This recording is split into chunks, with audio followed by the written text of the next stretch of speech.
ধুবড়ি জেলার এসপি আমাকে অ্যারেস্ট করলো। ভাগ্য ভালো তখনকার ওখানকার স্থানীয় লোকাল এমপি ছিলেন একজন আলেম, ভারতের মাওলানা বদরুদ্দিন আজমাল হাফিজাহুল্লাহ। ওনার পিএস এর মধ্য দিয়ে আমি ছাড়া পেলাম। আমাকে বললেন, you can't deliver any religious speech here, আপনি কোন ধর্মীয় বক্তব্য এখানে দিতে পারবেন না। আমি বললাম, why, what's the reason? I am Islamic leader, Muslim Islamic leader, Islamic scholar also. অতএব আমার right, I have rights to deliver Islamic knowledges speeches here. কেন আমি দিতে পারবো না আমার বক্তব্য? আপনি উস্কানিমূলক বক্তব্য দেন। এটাই হলো যারা আল্লাহ রসুলের কথা শুনতে চায় না, কোরআন এবং সুন্নাহ সহিহ শুদ্ধ কথাবার্তা যারা সহ্য করতে পারে না, এরা একটা শব্দই বলে যে আপনি উস্কানিমূলক বক্তব্য দেন। রাজধানী ঢাকার মিরপুর থানার অন্তর্গত পাইকপাড়া সরকারি কলোনি ডি টাইপ জামে মসজিদ কমিটির উদ্যোগে আয়োজিত আজকের এই সপ্তদশ বার্ষিক ওয়াজ মাহফিলের দ্বিতীয় অধিবেশন 10 জানুয়ারি শুক্রবার বাদ এশা উপস্থিত অত্র মাহফিলের মোহতারাম সম্মানিত সভাপতি, প্রধান অতিথি, বিশেষ অতিথিবৃন্দ, জাতির মাথার মুকুট, ওয়ারাসাতুল আম্বিয়া হাজারাতে উলামায়ে কেরাম, আইম্মা ওয়া খুতাবায়ে মাসাজিদ, নূরে চশমা আজিজ তলাবা, দূর দূরান্ত থেকে আগত আল্লাহ পাকের আশিকিন, জাকিরিন, দিন, ধর্ম, ঈমান, ইসলাম আর কোরআন প্রেমিক সর্বস্তরের তাওহীদি মুসলমান, পর্দার অন্তরালে অবস্থানরতা মাতৃতুল্য, ভগ্নীতুল্য, শ্রদ্ধেয়া, সম্মানিতা, আবেদা, জাহেদা, খাঁটি প্রদানশীল মুত্তাকিয়া মুমিনা মা ও বোনেরা, আজকের এই মাহফিলে আসতে পেরে আওয়াজ ছেড়ে শুনতে চাই মুসলমান খুশি না বেজা? আওয়াজে বোঝা যায় পিছনের যারা আসছে এরা মারাত্মক বেজা। খুশি না বেজা? কম না বেশি? তাকবীরই সেটা প্রুফ হবে এখন। লিল্লাহি তাকবীর, লিল্লাহি তাকবীর। তাকবীর ধ্বনির দরকার আছে না নাই? তাকবীর ধ্বনি যখন মুসলমানেরা বন্ধ করে দিবে, তখন গোটা ভারতবর্ষে, এই বাংলাদেশে সুজলা সুফলা শস্য শ্যামলা স্বর্ণ প্রসবিনী সবুজের ছায়া ঘেরা রূপসী বাংলা, যেটা মুসলমানদের বাংলা, কোনো সন্দেহ আছে?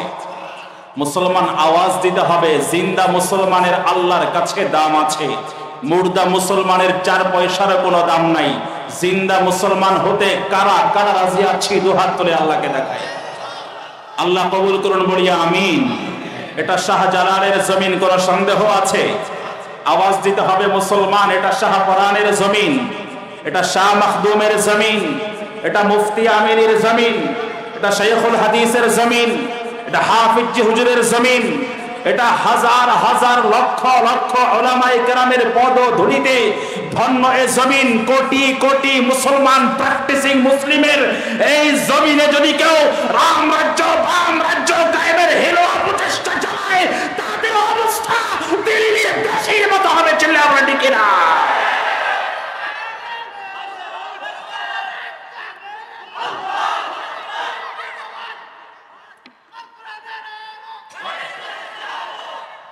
ভাইরা আমার, আপনারা জানেন ইসলাম আমাদেরকে নির্দিষ্ট রেখা, সীমা পরিসীমা বুঝিয়ে দিয়েছে। এর ভেতরে আমাকে আপনাকে প্র্যাকটিসিং সকল মুসলিমকে থাকতে হবে। এই বাউন্ডারির বাইরে যাওয়ার কোনো স্কোপ, কোনো সুযোগ আমাদের নাই। মুসলমানদের বর্তমানে ঈমান ঠিক নাই, আমল ঠিক নাই, আকীদা ঠিক নাই, আমাদের নির্বাহী বিভাগ ঠিক নাই, বিচার বিভাগ ঠিক নাই, প্রশাসনের সর্বত্র ব্রিটিশরা যে আইন করে গিয়েছে সেই আইনে বর্তমানে সারা বাংলাদেশ চলছে। মুসলমান কোরআনের আইনে ফিরে না আসা পর্যন্ত আপনাদের সবার মুক্তির সেকেন্ড অল্টারনেটিভ বিকল্প আর কোন রাস্তা পথ খোলা নেই। চিল্লা আপনাদের কিনা? আমরা এই পৃথিবীতে আল্লাহ নবীর তিরোধান ইন্তেকালের পরবর্তীতে 1450 বছরে অনেক মন্ত্রতন্ত্র দেখেছি। মাওবাদ, মার্ক্সবাদ, লেনিনবাদ, পুঁজিবাদ, socialism, communism, capitalism, secularism, nationalism, গণতন্ত্র, সমাজতন্ত্র, স্বৈরতন্ত্র, সেনাতন্ত্র, কোন মন্ত্রতন্ত্র বিশ্বকে মুক্তি দিতে পারে না। চিল্লায়া বলেন ঠিক কিনা? একমাত্র কোরআনী মন্ত্র, ইসলামী তন্ত্র মুসলমানদের শাশ্বত সাফল্য আবার ছিনিয়ে আনতে পারে। চিল্লায়া বলেন ঠিক কিনা? ও মুসলমান, কোরআনী মন্ত্র, ইসলামী তন্ত্রে উজ্জীবিত হতে কারা কারা রাজি আছে? তো হাত তুলে আল্লাহকে দেখায়। আল্লাহ কবুল করুন, বলি আমি। আমি কিন্তু আপনাদের এখানে আগে ছিলাম, এই টোলারবাগ কেন্দ্রীয় জামে মসজিদ। আমার টোলারবাগের মুসল্লি কারা কারা আছেন? হাত তোলেন। মাশাআল্লাহ, অনেক মুসল্লি দেখা যায়, হাত নামান। 5 বছর ছিলাম। আমার সব জায়গায় আমার ক্রাইম, অপরাধ হচ্ছে আমি হকের বলিষ্ঠ উচ্চারণ করি, চামচামি করতে পারি না।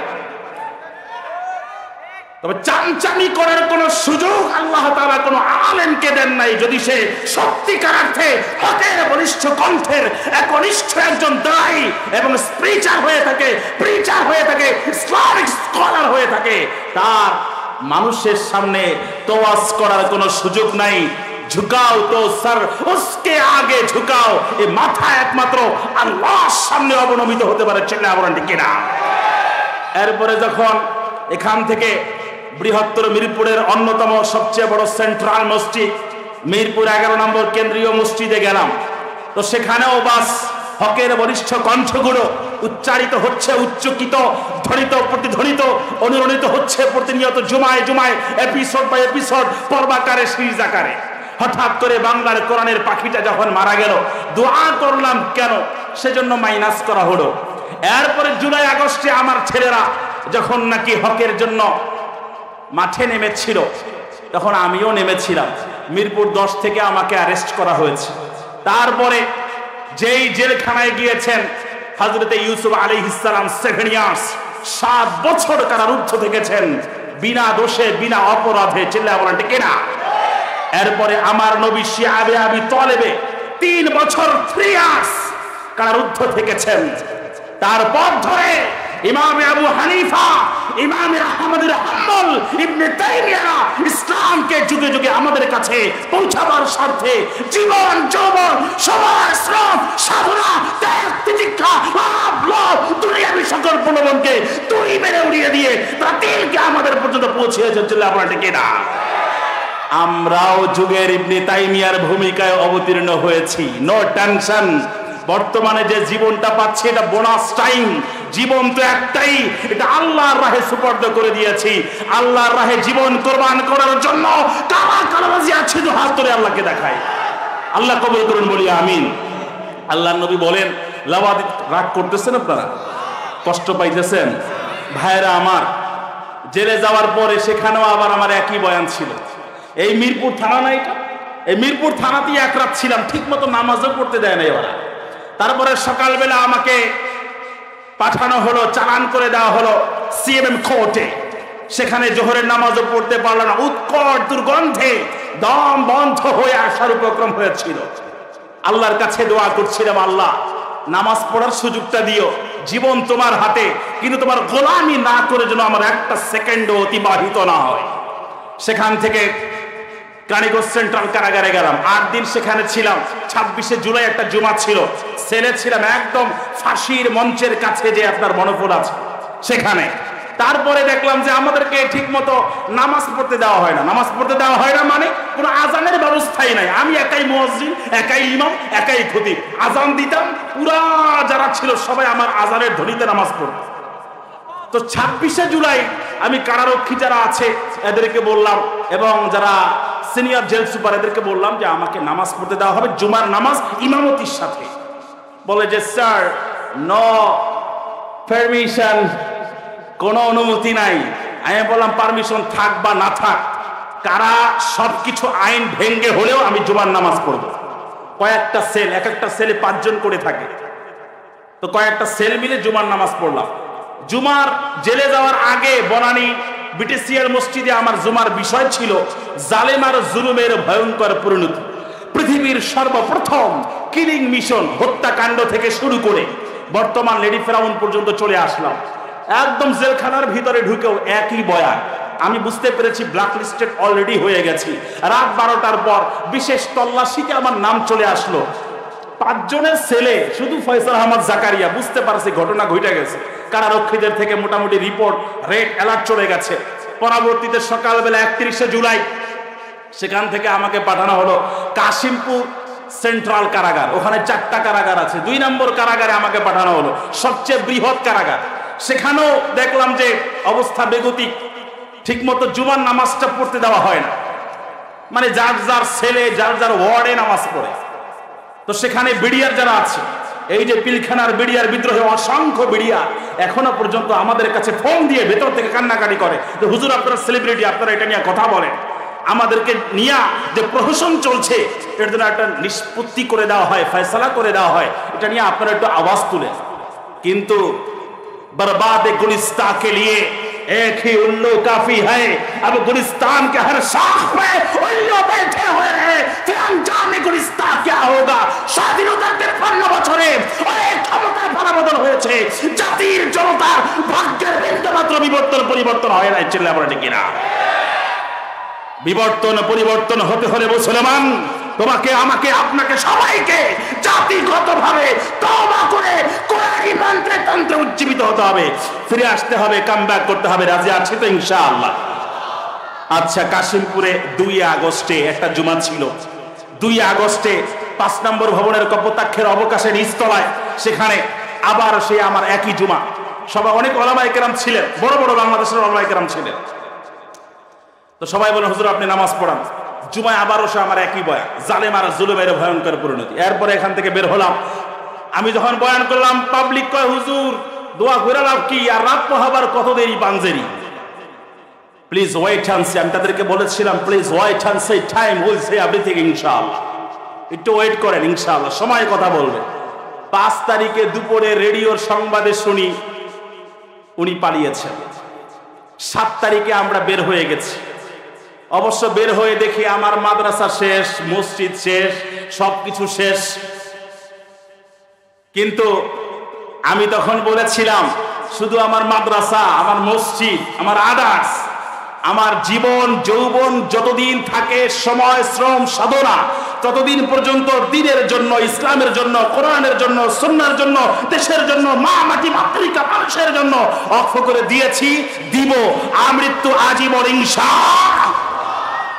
এই সকল হক্কানি উলামায়ে কেরামের পতাকা তলে থাকতে সবাই রাজি আছেন তো ইনশাআল্লাহ? আসুন আমরা আমাদের মূল আলোচনায় ঢুকে যাই। এগুলা ছিল ভূমিকা, পাবলিক নাকি নাই মাশাআল্লাহ। এখন এই যে আমার বাম পাশে যারা দাঁড়িয়ে আছেন, আমি জানি মাশাআল্লাহ আপনারা কোরআনের একজন মনোযোগী শ্রোতা, মুগ্ধ শ্রোতা, সেটা আমি আমার হৃদয়ের গহীন থেকে বিলিভ করতে চাই। যারা বাম পাশে দাঁড়িয়েছেন একটু হাঁটি হাঁটি পা পা করে কোরআনের মহব্বতে ভালোবাসায় উদ্বেলিত, সিক্ত হয়ে, আন্দোলিত হয়ে, আশা করি আপনারা আপনাদের প্যান্ডেলে আপনাদের জন্য যে সুন্দর এখানে জায়গা ব্যবস্থাপনা করা হয়েছে, আপনারা এখানে ইনশাআল্লাহ জায়গা গ্রহণ করবেন। ধীরে ধীরে ইনশাআল্লাহ, সবাই একসাথে দরকার নাই, ধীরে ধীরে আপনারা আপনাদের মতো করে চলে আসেন। ভাইরা আমার, পবিত্র কোরআনে আমরা সরাসরি কোরআন এবং সুন্নাহ থেকে কথা বলবো। দোস্ত আওয়াজ দিতে হবে, কোরআন সুন্নাহর মাঝে আমাদের মুসলমানদের জন্য জীবন চলার পথের পাথেয় সংবিধান আছে না নাই? যারা আওয়াজ দেয় না এরা মনে হয় কনফিউজড হয়ে আছে যে কোরআন সুন্নাহ বাদে বোধহয় অন্য অন্য মন্ত্রতন্ত্র দিয়েও বিশ্ব চলে, গোজামিল হয়, কিন্তু আসলে সুশাসন হয় না, ন্যায় বিচার প্রতিষ্ঠিত হয় না। সুশাসন, সাম্য, মানবিক মর্যাদা, সামাজিক অধিকার, এগুলা মুখে মুখে শুধু আওড়ানোই হবে, কিন্তু কোরআনী শাসন ব্যবস্থা সমাজ রাষ্ট্রের প্রতিটি স্তরে আপনাকে রিএস্টাবলিশ করা ছাড়া আপনি কখনো এই আদল, ন্যায়, ইনসাফ এগুলা আপনি কখনো ভোগ করতে পারবেন না। আংশিক পারবেন, সামথিং পারবেন, মাঝে মাঝে নাথিং হয়ে যাবে, কিন্তু এভরিথিং যে মজাটা সেটা আপনি কখনোই পাবেন না। তার আগে আমি বলতে চাই, পবিত্র কোরআনে আওয়াজ দিতে হবে মুসলমান। সূরা সংখ্যা কয়টা? 114টা। সবাই বলেন নাই। সূরা সংখ্যা কয়টা? কেমনে বলবে? আমার দেশের মুসলমানের ন্যাশনাল কারিকুলাম শিক্ষা ব্যবস্থার মাঝে ইসলাম নাই, আছে নাকি? আমাদের এলিমেন্টারি। রাগ করতেছেন আপনারা? রাগ করলেও এগুলো আমাদের বলতে হবে, না করলেও বলতে হবে। কারণ ডাক্তার সাহেব, যখন আপনি সিসিইউ আইসিইউতে আপনার রোগী পেশেন্টকে আপনি অ্যাডমিটেড করেন, তখন কিন্তু আপনি প্রতিদিন লাখ টাকা ঢালেন, তবুও সে কিন্তু আপনাকে সিগনেচার নেয় আপনার থেকে যে আপনার দায় মুক্তি, গ্যারান্টি দিয়ে দেন যে এখানে আমাদের কোনো দায়বদ্ধতা থাকবে না। ঠিক অনুরূপভাবে ডাক্তাররা যেমনি ভাবে সবসময় সিরাপ দেন না, মাঝে মাঝে অ্যান্টিবায়োটিক দেন, তো আমাদেরও মাঝে মাঝে সিরাপ দিতে হয়, মাঝে মাঝে হায়ার অ্যান্টিবায়োটিক দিতে হয়। এটাই কোরআনের প্রেসক্রিপশন, এটাই হচ্ছে ইসলামের নির্দেশনা। আল্লাহ নবী সাল্লাল্লাহু আলাইহি ওয়াসাল্লাম কখনো কখনো কথা বলতেন, ইহমাররাত আইনা, চোখ দুটো লাল টকটক করত, ওয়াস্তাদ্দা গদাবু, এবং ক্রোধে অগ্নিশর্মা হয়ে যেতেন। কান্নাহু মুনদিরু জাইশিন, কেমন যেন তিনি কোন সেনাবাহিনীকে কমান্ড করছেন, সেনাবাহিনীর সর্বাধিনায়ক হিসাবে। রাসূল করিম সাল্লাল্লাহু আলাইহি ওয়াসাল্লামের আদর্শই আমরা লালন করি। কখনো ইসলাম নরম, কখনো ইসলাম গরম, কখনো রাসূলের বক্তব্য নরম, কখনো রাসূলের বক্তব্য গরম, কখনো কোরআনের বক্তব্য নরম, কখনো কোরআনের বক্তব্য গরম। তার অনুসারী হিসাবে রাসূল করিম সাল্লাল্লাহু আলাইহি ওয়াসাল্লামের আদর্শের একজন একনিষ্ঠ পূর্ণাঙ্গ ফলোয়ার হিসাবে আমাদের বক্তব্যের বিভিন্ন সিকোয়েন্স, বিভিন্ন পার্ট, বিভিন্ন সেগমেন্ট কখনো হয় নরম, কখনো হয় গরম। তবে এটার মাঝে আমাদের কোনো বিদ্বেষ থাকে না, কোনো শত্রুতা থাকে না।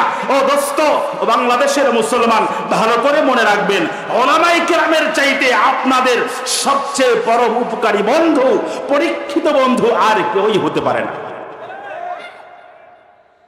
ভাইরা আমার, আল্লাহ রাব্বুল আলামিন পবিত্র কোরআনে 114টি সূরা নাযিল করেছেন। কষ্ট হয়নি আপনাদের? রাগ করতেছেন? তার ভিতরে সবচেয়ে বৃহৎ সূরা, the largest and longest surah of the holy Quran, পবিত্র কোরআনের সর্ববৃহৎ সূরার নাম হচ্ছে সূরাতুল, আওয়াজ দেয় না, সূরাতুল বাকারা। বাকারা মানে কি? গাভী। এই সূরায় আয়াত আছে 240টি। আয়াত কয়টা? 240। আর রুকু আছে 286টি। আর রুকু আছে কয়টা? 40। আমরা সব রুকু নিয়ে আলোচনা করলে কয়েক বছর পার হয়ে যাবে, কিন্তু তাফসীর শেষ হবে না। তবে আজকে আমরা জাস্ট ওয়ান রুকু নিয়ে আমরা একটু রোমাঞ্চন করব ইনশাআল্লাহ। আল্লাহ রাব্বুল আলামিন প্রথমেই বলছেন আলিফ লাম মিম। আলিফ লাম মিম, এটার অর্থ পৃথিবীর কেউ জানে না। সমস্ত মুফাসসিরিনে কেরাম এইগুলা আরো যা আছে এগুলোর নাম দিয়েছেন আল হুরুফুল মুকাত্তাআ, আল হুরুফুল মুকাত্তাআ, আল হুরুফুল হিজাইয়া। এটার অর্থ মুফাসসিরিনে কেরাম বলেন আল্লাহু আ'লামু বিমুরাদিহি বিযালিক। এটার অর্থ, উদ্দেশ্য সম্পর্কে একমাত্র আল্লাহ ছাড়া আর কেউ জানেন না। ওয়ালা ইয়ালামু তাউইলাহু ইল্লাল্লাহ। শুধু তাই না, পবিত্র কোরআনে প্রায় 19টা সূরার শুরুতে এই আল হুরুফুল মুকাত্তাআ স্থান পেয়েছে। যেমন এখানে আছে আলিফ লাম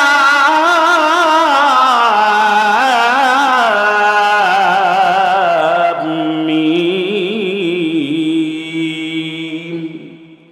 এটার অর্থ আমরা জানি, কেউ জানে। আবার আলিফ লাম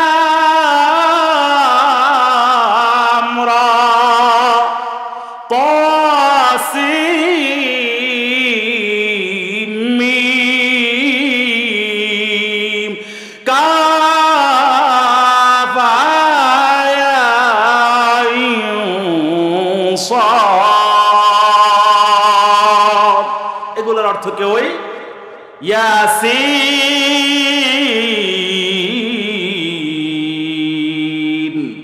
অর্থ কেউ জানে? কেন এটা করা হলো? এই কথা প্রুফ করবার জন্যে যে এই কোরআন নাজিল হয়েছে একমাত্র মিন ইনদিল্লাহ, আল্লাহর তরফ থেকে, আল্লাহর পক্ষ থেকে। যদি এটা মানব রচিত কোনো কিছু হতো, তাহলে পৃথিবীর কোনো না কোনো মানুষ, কোনো না কোনো গবেষক দল এটার অর্থ, এটার মর্মোদ্ধার করতে সক্ষম হতেন, কিন্তু কেউই সক্ষম হননি, অদ্যাবধি হননি। শুধু তাই না, পরবর্তী সিকোয়েন্সে আল্লাহ রাব্বুল আলামিন বলেন আয়াতে যালিকাল কিতাবু লা রাইবা ফীহি, there is no doubt in this book, এই বইয়ের মাঝে সন্দেহ সংশয়ের বিন্দু মাত্র কোনো অবকাশ নাই। আছে নাকি? এই কিতাবে কোনো সন্দেহ আছে? পৃথিবীর যত গ্রন্থ আছে, ধর্মগ্রন্থ অথবা পাঠ্য পুস্তিকা, সবগুলার মাঝে ভুলের অবকাশ আছে না নাই? শুধু তাই না, এই কোরআন ছাড়া অন্যান্য আসমানি যত কিতাব আছে সবগুলো পরিবর্তন হয়ে গিয়েছে, বিবর্তন হয়ে গিয়েছে, মাইনাস প্লাসের শিকার হয়েছে। একমাত্র শুধুমাত্র কেবলমাত্র মহাগ্রন্থ ঐশী কোরআন প্রায় 1450 বছর পর্যন্ত অকৃত্রিম অবিকৃত অবস্থায় গোটা বিশ্ব মানব সভ্যতার সামনে দ্বিপ্রহরের সূর্যের আলোর মতো চিরদীপ্যমান হয়ে আছে। এটার মাঝে কোনো সন্দেহ নেই, আছে নাকি? কেন নাই? কারণ পবিত্র কোরআনের সূরা হিজর 15 নম্বর সূরা আয়াত নম্বর 9 আল্লাহ নিজেই চ্যালেঞ্জ করে বলেছেন, ইন্না নাহনু নাযালনা যিকরা ওয়া ইন্না লাহু লাহাফিজুন। কোরআনকে আমি নাযিল করেছি, আর এর জবর, জের, পেশ, হারাকাত, সাকানাত, নুক্তা, বিন্দু, অর্থ, মর্ম, বাক্যবন্ধ, বাক্য সবকিছু আমি আল্লাহ নিজেই হেফাজত করব। সুবহানাল্লাহ। তাওরাত, ইনজিল, জাবুর, অন্যান্য আসমানি সাহিফা, এগুলার কোনো হাফেজ ছিল না। এগুলা কালের পরিক্রমায় বিলুপ্ত হয়ে গেছে। এগুলা মূল যে থিম, সেই থিমে এখন আর বহাল নাই এবং না থাকাটাই স্বাভাবিক। একমাত্র কোরআন, গোটা পৃথিবীতে কোরআনের খুঁটি আছে না নাই? কোরআনের খুঁটি হচ্ছে হাফেজে কোরআন। আজকেও এখান থেকে আমাদের মাদ্রাসার নাম কি? তাহফিজুল কোরআন নাকি দারুল কোরআন? হ্যাঁ, মাদ্রাসার নাম দারুল কোরআন হাফিজিয়া মাদ্রাসা। একটা ছেলে আজকে মাশাআল্লাহ এখানে দস্তারে ফজিলত, সম্মাননার সর্বোচ্চ পাগড়ি তারা এখান থেকে গ্রহণ করবে, আমরাই দেব। সবাই বলেন না মাশাআল্লাহ, আলহামদুলিল্লাহ। হাফেজ হওয়া চারটি খাড়ি কথা না। আপনি অন্য পৃথিবীর কোন গ্রন্থ মুখস্থ করতে পারবেন, ছোট্ট একটা পুস্তক আপনি এটা ফার্স্ট ক্লাস মুখস্থ করতে পারবেন, কোনো না কোনো জায়গায় ঘাটতি হয়ে যায়। কিন্তু কোরআন একদম বিসমিল্লাহর বা থেকে নিয়ে সূরা নাসের সিন পর্যন্ত একটা ছোট্ট বাচ্চা, আমিও যখন হাফেজ হয়েছি আমার বয়স ছিল মাত্র তখন 6 বছর, আলহামদুলিল্লাহ। এবং 6 মাসে হাফেজ হওয়ার আল্লাহ তৌফিক দান করেছিলেন। এটা আমার কোনো ক্রেডিট না, কোনো কারিশমা না। আমি এখনো পর্যন্ত এটার সায়েন্সটা উদ্ঘাটন করতে সক্ষম হইনি যে কিভাবে সম্ভব হলো আর কখন আমি মুখস্থ করেছিলাম। সব দান কার পক্ষ থেকে? আল্লাহর। আল্লাহ রাব্বুল আলামিন বলেন, যালিকাল কিতাবু লা রাইবা ফীহি, এই কিতাবের মাঝে সন্দেহের বিন্দু মাত্র কোনো অবকাশ নাই। পৃথিবীর যত ধর্ম আছে, পৃথিবীর অন্য যত গ্রন্থ আছে, সকল গ্রন্থের যারা রচয়িতা, লেখক অথবা লেখক মণ্ডলী, সম্পাদক অথবা স্ট্রং এডিটোরিয়াল বোর্ড, সম্পাদনা পরিষদ কর্তৃক রচিত, সম্পাদিত, পরিমার্জিত প্রুফ দেখার পরেও এই কথা তারা মুখবন্ধে লিখতে বাধ্য হয়। বিজ্ঞ পাঠক পাঠিকা মহলে আমাদের আরজ হচ্ছে, আপনাদের যদি কোনো ভুল দৃষ্টি গোচরীভূত হয় আমাদেরকে জানিয়ে বাধিত করবেন, পরবর্তী সংস্করণে আমরা শুধরে নিতে বাধ্য থাকিব। বলে কি বলে না? লেখে কি লেখে না? তার মানে বোঝা গেল তারা আগেই সারেন্ডার করে দিয়েছে। আল্লাহ রাব্বুল আলামিন সুপার চ্যালেঞ্জ গ্রহণ করে বলেন, যালিকাল কিতাবু লা রাইবা ফীহি, এই কিতাবের মাঝে সন্দেহের বিন্দু মাত্র কোনো অবকাশ নাই। শুধু তাই না, ইংরেজরা যখন নাকি ছলে বলে কলে কৌশলে মুসলমানদের থেকে 7 সমুদ্র 13 নদী পেরিয়ে দিল্লির রাজ ক্ষমতাকে ছিনিয়ে নিয়েছিল, আলেমদেরকে ফাঁসির কাছে ঝুলিয়েছিল, দিল্লির চাঁদনি চক থেকে খায়রাবাদ পর্যন্ত শের শাহির গ্র্যান্ড ট্রাঙ্ক রোডের এমন কোন বৃক্ষ অবশিষ্ট ছিল না যেখানে কোনো আলেমের লাশকে তারা ঝুলিয়ে রাখে নাই। এই সময়ে 1806 খ্রিস্টাব্দে ভারতের বিখ্যাত মুহাদ্দিস শাহ আব্দুল আজিজ মুহাদ্দিস দেহলভী রহমাতুল্লাহ আলাইহি গোটা ভারতবর্ষে এক ঐতিহাসিক ফতোয়া জারি করলেন। ভারতবর্ষ, নিখিল ভারত, গোটা নিখিল ভারত এখন শত্রু কবলিত রাষ্ট্রে পরিণত হয়েছে। জিহাদ করা সবার জন্য ফরজ। চেতনা দাবানল হয়ে ছড়িয়ে পড়লো এই ফতোয়া সর্বত্র। এবং মুসলমানেরা মূলত এই ইংরেজ খেদাও আন্দোলনে তারা অনেক অগ্রণী ভূমিকা পালন করেছিলেন। মুসলমানেরাই মূলত এই ভারতকে স্বাধীন করেছেন। এই ইতিহাস আমাদের স্কুলেও পড়ানো হয় না, কলেজেও পড়ানো হয় না, ইউনিভার্সিটিতেও পড়ানো হয় না। যারা হিস্টোরিয়ান, যারা ঐতিহাসিক, যারা ইতিহাসের যারা প্রফেসর, যারা অধ্যাপক, সহকারী বা সহযোগী, অ্যাসোসিয়েট বা অ্যাসিস্ট্যান্ট, এরা পর্যন্ত ঐতিহাসিকরা তথা ইউরোপীয় ঐতিহাসিকরা, কলকাতার উপরের দাদা বাবুরা যে ঐতিহাসিকতার দাবি করেছে যে উদ্ভট ইতিহাস আমাদেরকে গিলাচ্ছে গোগ্রাসে, সেগুলা পড়িয়ে, সেগুলা গোগ্রাসে নিজে গিলে এবং ছাত্রদেরকে গিলিয়ে তৃপ্তির ঢেকুর তুলে বলছে এই তো আমরা ইতিহাসবিদ, আমরা ইতিহাস পড়াচ্ছি। এটার নামই হলো তথ্য সন্ত্রাস, এটাই হলো শব্দ সন্ত্রাস, এটাই হলো ভাষা সন্ত্রাস, এটাই হলো ইতিহাস সন্ত্রাস। দিল্লির লাল কেল্লায় যখন গেলাম, চোখের পানি আমার দর দর করে বিসর্জিত হলো যে দিল্লির লাল কেল্লায় এখন গেরুয়া পতাকা পথ করে উঠছে, হিন্দুত্ববাদীদের গেরুয়া পতাকা। অথচ এখানে বাদশাহ শাহজাহান দেওয়ানে আম দেওয়ানে খাসে গোটা দিল্লি শাসন করেছেন। শুধু দিল্লি না, নিখিল ভারত, অবিভক্ত ভারত, ভারত, পাকিস্তান, বাংলাদেশ সব কিছু একসাথে শাসন করেছেন। আর সেখানে এখন গেরুয়া পতাকা পথ করে উঠছে। এর পাশেই গেলাম কুতুব মিনার, যেখানে আপনার খাজা কুতুবউদ্দিন বখতিয়ার কাকি রহমতুল্লাহ আলাইহি, অন্য আরেকটা রেওয়ায়েতে আছে যে কুতুবউদ্দিন আইবেক রহমতুল্লাহ আলাইহি দিল্লির সর্বপ্রথম মুসলিম স্বাধীন শাসক, তিনি এই কুতুব মিনার নির্মাণ করেছিলেন। প্রতিদিন আপনার লাখো লাখো কোটি কোটি ভারতীয় রুপি তারা এগুলা ভিজিটর থেকে তারা কামিয়ে নিচ্ছে। আজকে সেখানে জানান দিচ্ছে মুসলিম স্থাপত্য শিল্পের অনন্য কীর্তি সম্পর্কে। তারপরে আপনার উত্তর প্রদেশের আগ্রার তাজমহলে যখন ঢুকলাম, আমি মহাবিস্ময় দেখে অবাক বিস্ময়ে তাকিয়ে রই। চতুর্দিক থেকে কি চমৎকার অনন্য মুসলিম স্থাপত্য শিল্পের কি অপূর্ব কৃতি তারা রেখে গিয়েছেন। এবং প্রতিদিন শত শত কোটি কোটি রুপি তারা কামিয়ে নিচ্ছে। ঢুকতে তো আপনার থেকে নেবেই, আবার ঠিক তাজমহলের উপরে উঠতে গেলে আবার 200 রুপি খসাবে। এগুলা কাদের? আমাদের। আমরা এগুলা করেছি। মুসলমান যখন কোরআন থেকে দূরে সরে গিয়েছে, মুসলমান বাঘের জাতি থেকে বর্তমানে ভেজা বিড়ালের জাতিতে পরিণত হয়েছে। চিল্লায়া বলেন ঠিক কিনা? এজন্য প্রাচ্যের মহাকবি আল্লামা ইকবাল দার্শনিক কত চমৎকার করে মুসলিম উম্মার বর্তমান অবস্থার কথা চিত্রিত করেছেন তার কাব্য প্রতিভার মধ্য দিয়ে। ও জমানে মে মুআজ্জাজ থে মুসলমান হোকর और तुम जलील ও খার हुए तारिক कुरान होकर। সেই জামানায় সাহাবায়ে কেরামের জন্য গোটা বিশ্ব সভা, বিশ্ব সভ্যতা তাদের পদচুম্বন করেছিল একমাত্র তারা কোরআনে কারীমের পূর্ণাঙ্গ অনুসারী হওয়ার কারণে। আর আজকে মুসলমান খুব ভালো আছে নাকি? কথা কয় না। এই যে আমরা আফগান, আরাকান, ফিলিস্তিন, কাশ্মীর, তারপরে এই যে আসামে তো আমাকে অলরেডি ব্লক করে দিয়েছে।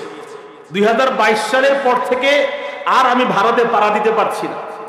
আসামের সিএম চিফ মিনিস্টার, মুখ্যমন্ত্রী হেমন্ত শর্মা বিশ্বাস, আমি গেলেই অ্যারেস্ট। 22 সালে গেলাম সর্বশেষ ডিসেম্বরে। ওখানকার কলকাতায় আসামের একটা জেলা আছে ধুবড়ি জেলা, আজকে ওখানকার অনেক মানুষ আমাকে ফোন দিয়েছিল মাহফিলের জন্য, বাট সম্ভব না। ধুবড়ি জেলার এসপি আমাকে অ্যারেস্ট করলো। ভাগ্য ভালো তখনকার ওখানকার স্থানীয় লোকাল এমপি ছিলেন একজন আলেম, ভারতের মাওলানা বদরুদ্দিন আজমাল হাফিজাহুল্লাহ।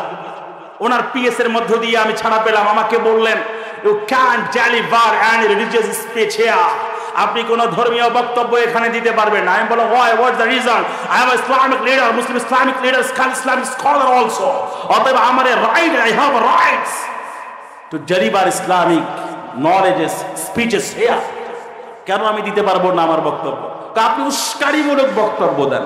এটাই হলো যারা আল্লাহ রসুলের কথা শুনতে চায় না, কোরআন এবং সুন্নাহ সহিহ শুদ্ধ কথাবার্তা যারা সহ্য করতে পারে না, এরা একটা শব্দই বলে যে আপনি উস্কানিমূলক বক্তব্য দেন। সত্য কথাগুলো এদের কাছে তখন উস্কানিমূলক নামক একটা বিশেষ শব্দে তারা এটাকে অভিহিত করে অন্য গ্রহের কোনো কিছু বলে তারা চালিয়ে দেওয়ার অপপ্রয়াস চালাতে চান। কিন্তু আল্লাহ বলেন ইউরিদুনা লিইউতফিউ নূরাল্লাহি বিআফওয়াহিহিম ওয়া ইয়াবাল্লাহু ইল্লা আইয়ুতিম্মা নূরা ওয়ালাউ কারিহাল কাফিরুন। ওই সকল কাফের, মুশরিক, নাস্তিক, মুরতাদ, বেঈমান, ইহুদি, নাসারা, মাদুসি, পৌত্তলিক, ইসলাম বিদ্বেষী, ধর্মদ্রোহী, অপশক্তি, ব্লগার, এরা সবাই মিলে ইসলামের টুটি চেপে ধরতে চায়। কিন্তু যেই বাতি আমার মালিক জ্বালিয়েছেন, ওই বাতির আলো নির্বাপিত করে দেওয়ার শক্তি পৃথিবীর কোনো পাওয়ার, সুপার পাওয়ার অথবা কোনো শক্তি, পরাশক্তি, রথী মহারথীর আছে নাকি? যারা যারা যুগে যুগে আল্লাহর সাথে পাল্লা দিতে চেয়েছিল, এক নমরুদ্দে কয় আমি তো বড় খোদা। আল্লাহ রাব্বুল আলামিনের সাইজ করার জন্য বেশি বড় কোনো বাহিনীর অবতারণা করেন নাই, বরং ল্যাংরা মশা বাহিনীও যারা রিজেক্টেড করে দিয়েছে, এই ল্যাংরা মশারে আল্লাহ কাবারে সাইজ করে দেয়। নাকের ভিতরে ঢুকে যখন সেকেন্ডে ইনজেকশন পুশ করছিল, তখন মাথা পাগল হয়ে গেছে। জুতার বাড়ি দেওয়ার জন্য একজনকে চাকরি দিল, তুমি শুধু জুতার বাড়ি দিবে আমার মাথায়। তো যত জোরে জুতার বাড়ি দেয় তত বেশি মজা লাগে। এবার তারে কয় এবার জোরে দে। সেও তো একটা মানুষ, ধৈর্য চ্যুতি যখন তার ঘটলো, এমন জোরে জুতার বাড়ি দিল, তার মাথা, কল্লা, ঘিলু সব আলাদা হয়ে গেল। মালিককে? আরে কথা কয় না, মালিককে? আসমান বাড়িয়েছেন কে? কথা বলতে হবে। জমিন বাড়িয়েছেন কে? সূর্য, চন্দ্র, গ্রহ, নক্ষত্র, মিল্কওয়ে, গ্যালাক্সি সব কিছুকে যিনি অনস্তিত্ব থেকে অস্তিত্ব দান করেছেন, মুসলমান চিল্লা বলেন তিনি কে? আমাদের হাত দিয়েছেন কে? পা দিয়েছেন কে? চোখ দিয়েছেন কে? নাক দিয়েছেন কে? কান দিয়েছেন কে? এই যে আমাদের চিন্তার জন্য দিমাগ, অনুধাবনের জন্য অন্তর, যিনি সব কিছু দিলেন, ওই মালিকের মৃত্যু আজীবন নিঃশর্ত গোলামি করার জন্য আমরা সবাই রাজি আছি তো ইনশাআল্লাহ? রাজি নাই কারা কারা হাত তুলে? 1 2 3। চিন্তা করছে হুজুরে তো হাত তুলতে বললে পজিটিভ সেন্স থেকেই বলে, অতএব যাই হোক না কেন, বুঝি আর না বুঝি হাতটা আগে তুললাম। আল্লাহ রাব্বুল আলামিন সূরা আর-রহমানে বারংবার আমাদেরকে সম্বোধন করে বলেন ফাবি আইয়ি আলাই রাব্বিকুমা তুকাদ্দিবান। ওহে মানব জিন জাতি, তোমরা তোমাদের প্রভুর আর কোন কোন সুস্পষ্ট নিয়ামতকে অস্বীকার করবে? কোন সুযোগ আছে আমাদের? এই যে আমরা পিওর অক্সিজেন প্রতিনিয়ত আমরা গ্রহণ করছি, আর আমাদের ভেতরকার যেটা সবচেয়ে হার্মফুল ফর হিউম্যান বডিজ, এই আমরা কার্বন ডাই অক্সাইড প্রতিনিয়ত নিঃসরণ করে চলেছি। এই অক্সিজেন যে আমরা নিচ্ছি, এটার জন্য আমরা আল্লাহরে পয়সা দিই। কথা কয় না? পয়সা দেইনি, কোনো ট্যাক্স দেই? হ্যাঁ, কোনো সার্ভিস চার্জ, কোনো কিছু? আমাদের প্রতিনিয়ত পণ্য আমদানি করার জন্য সম্পূরক শুল্ক এত পরিমাণ বৃদ্ধি করা হয়েছে যে নিত্য পণ্য ক্রয় করতে গিয়ে বর্তমানে জনগণের নাভিশ্বাস অবস্থা।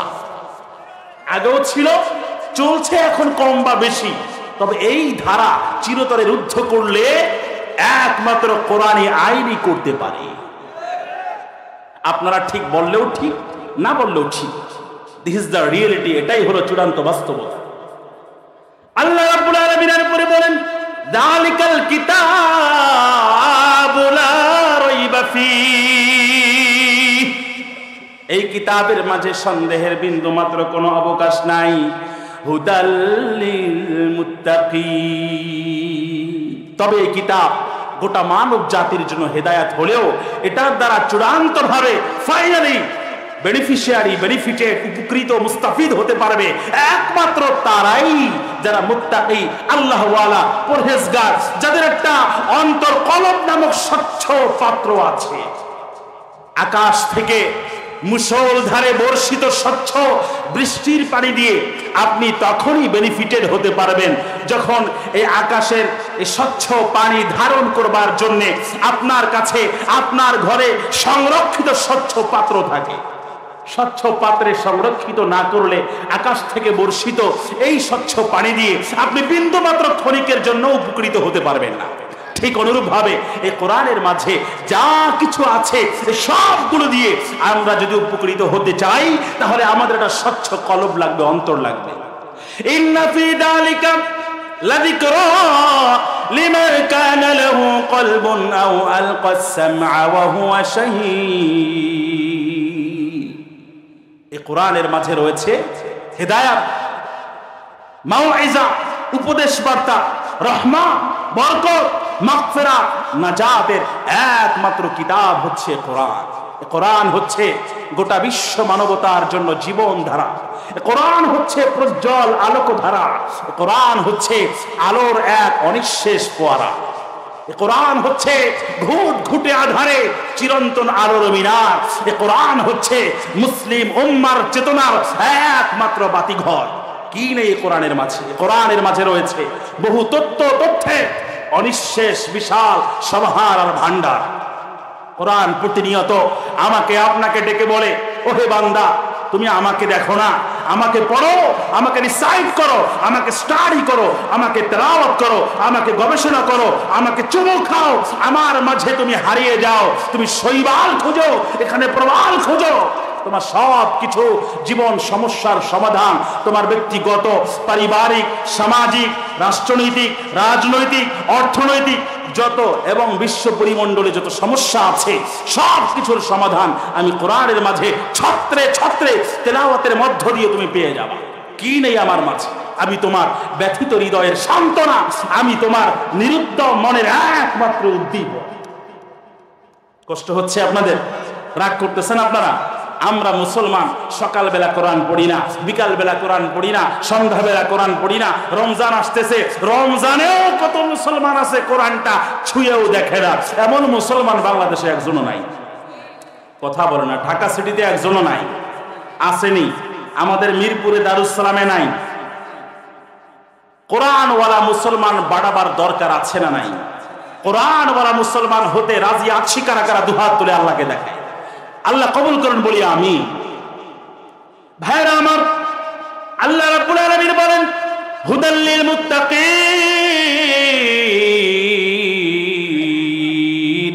মুত্তাকিনের জন্য এই কোরআনটা হলো হেদায়াত।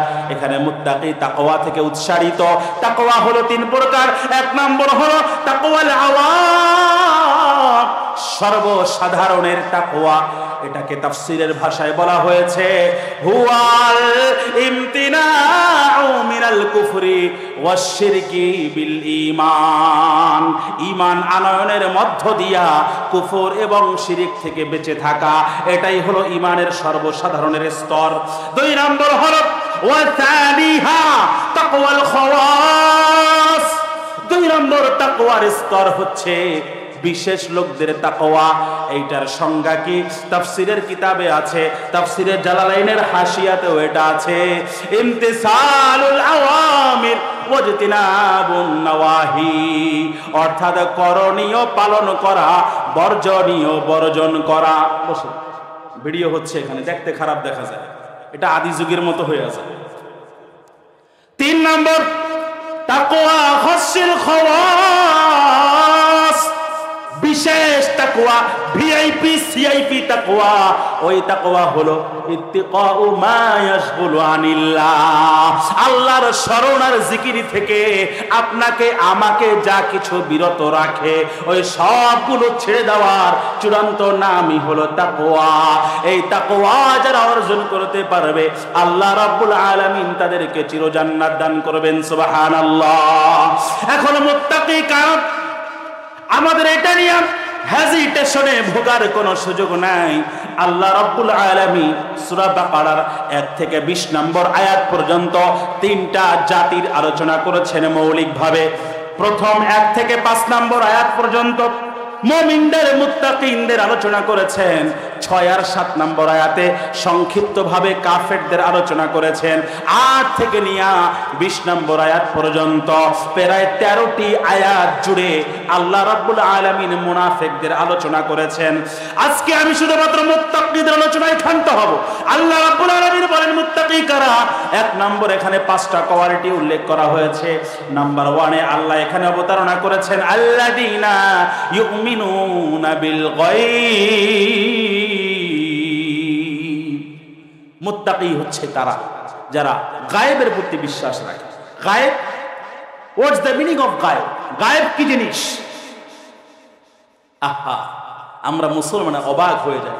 আমরা মুসলমানেরা বর্তমানে কোরআন রিসার্চ করি না, কোরআন পড়ি না, কোরআন তেলাওয়াত করি না, অথচ এনসাইক্লোপিডিয়া ব্রিটানিকার রিপোর্ট অনুযায়ী ইউরোপে এভরি 10 মিনিটসে প্রতি 10 মিনিটে একজন করে খ্রিস্টান কোরআন পড়ে মুসলমান হয়ে যাচ্ছে। সুবহানাল্লাহ। মিলানে জর্জিয়াসের কথা প্রায় সময় অনেক মাহফিলে আমি বলে থাকি। উনোনাস ডিয়ামস, ফ্রান্সের বিখ্যাত পপ তারকা, পপ শিল্পী, পপ সিঙ্গার, মুসলমান হয়ে গিয়েছে কোরআন পড়ে। ফ্রান্সের উগ্রবাদী সকল সাংবাদিকরা তার সাক্ষাৎকার নেওয়ার জন্য চলে এসেছে। তাকে জিজ্ঞেস করছে, কেন তুমি মুসলমান হয়েছ? এই যে বর্তমানে আমেরিকার ক্যালিফোর্নিয়া জ্বলছে, খোদার রবের গজবে সব কিছু তছনছ এবং ছারখার হয়ে গিয়েছে। গাজায় যখন তোমরা বিলিয়ন বিলিয়ন ট্রিলিয়ন ট্রিলিয়ন সামরিক সহায়তার নামে ইসরায়েলের সাথে হঠকারিতাপূর্ণ মৈত্রী চুক্তির আশ্রয় নাও এবং গাজাকে এক বিধ্বস্ত নিঝুম মৃত্যুপুরীতে তোমরা প্রতিনিয়ত পরিণত করে চলেছ, দেখো তোমাদের এখন ক্যালিফোর্নিয়াবাসী কেমন লাগে তোমাদের। লস অ্যাঞ্জেলেস ক্যালিফোর্নিয়া অঙ্গরাজ্যের রাজধানী সব পুড়ে ছাই হয়ে গেছে, টোটাল হলিউড ইন্ডাস্ট্রি ধসে পড়েছে এবং গোটা পৃথিবীর অত্যাধুনিক বিনোদন কেন্দ্র জলে পুড়ে ছারখার হয়ে গিয়েছে। Crore crore billion billion dollar project ক্ষতিগ্রস্ত হয়েছে। অবশ্য ওরা আবার কয়েকদিন পরে গোটা মুসলিম উম্মাহ থেকে এগুলো আবার উসুল করে নিবে। এই ব্রিটিশ আমেরিকা ওরা পয়সা পাইছে কই? এই 200 বছর যে আমাদের এখানে লুটে পুটে খাইছে, অনেকে কয় শাসন। শাসন না শোষণ। যেই শব্দ যেখানে ব্যবহার করতে হয় ওই শব্দ সেখানে ব্যবহার না করার নামই হলো শব্দ সন্ত্রাস, তথ্য সন্ত্রাস, ভাষা সন্ত্রাস, ইতিহাস সন্ত্রাস। এই জাতি এগুলোর শিকার। এই যে বর্তমানে আমি অবাক হয়ে যাই যে একটা 92% মুসলমানের দেশে elementary, primary, secondary, higher secondary, honours, masters, PhD level তথা প্রাক প্রাথমিক, প্রাথমিক, মাধ্যমিক, উচ্চ মাধ্যমিক, স্নাতক, স্নাতকোত্তর সহ উচ্চতর গবেষণামূলক যত পড়াশোনা আছে সেখানে ইসলামকে ঝেঁটিয়ে বিদায় করা হয়েছে, মাইনাস করা হয়েছে ইন্টেনশনালি। আপনি দেখবেন প্রাইমারিতে তেমন একটা ইসলাম নাই, সেকেন্ডারিতে নাই, হায়ার সেকেন্ডারিতে নাই, যার ফলে দেখা যায় আমার দেশের একটা ছেলে, একটা মেয়ে, সে কিন্তু এই কারিকুলামে শিক্ষিত হওয়ার পরে প্র্যাকটিসিং মুসলিম হতে পারছে না। আমি তাদেরকে দোষারোপ করছি না, আমি এই কারিকুলামের দোষারোপ করছি। আমি এটাকে ডিনাই করতে চাই। সর্বত্রই আমি বলি এখানে সমাজের অনেক জ্ঞানী গুণী চিন্তক আপনারা এখানে আছেন। এই জন্য বলছি আপনার ছেলেটা, আপনার মেয়েটা স্কুলে পড়ে, কলেজে পড়ে, ইউনিভার্সিটিতে পড়ে, আপনার অ্যাজ আ মুসলিম জানার, প্রশ্ন করার অধিকার আছে যে আপনার ছেলেটাকে, আপনার মেয়েটাকে এই শিক্ষার বিভিন্ন সেক্টরে ইসলাম শিক্ষা দেওয়া হয় কিনা এই প্রশ্ন উত্থাপন করার দরকার আছে না নাই? কথা বলেন, আছে না নাই?